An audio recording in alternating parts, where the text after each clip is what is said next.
জীৱনত এইকেইটা কথা মনত ৰাখিব।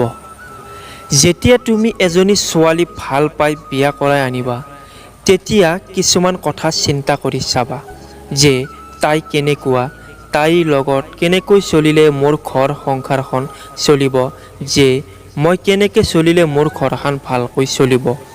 আৰু দ্বিতীয়তে, কেতিয়াও নিজৰ মাইকীটোক লাই নিদিব, কাৰণ মাইকীক সদায় মাইকীৰ নিচিনাকৈ ৰাখিব।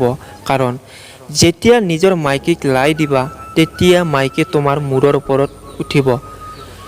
তৃতীয়তে, নিজৰ মাইকীক কোনোদিন বিশ্বাস নকৰিব, কাৰণ তেওঁ যেতিয়া মাকৰ ঘৰলৈ যায়, তেতিয়া তোমাৰ ঘৰৰ বস্তু কিছুমান তোমাক লুকুৱাই লৈ যায়।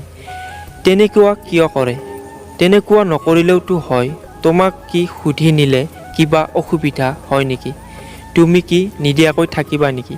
তেনেকুৱা নকৰি যদি সুধি কিছুমান বস্তু লৈ যোৱা, তেতিয়াহ'লে তোমাক কি নিদিওঁ বুলি ক'ব নেকি?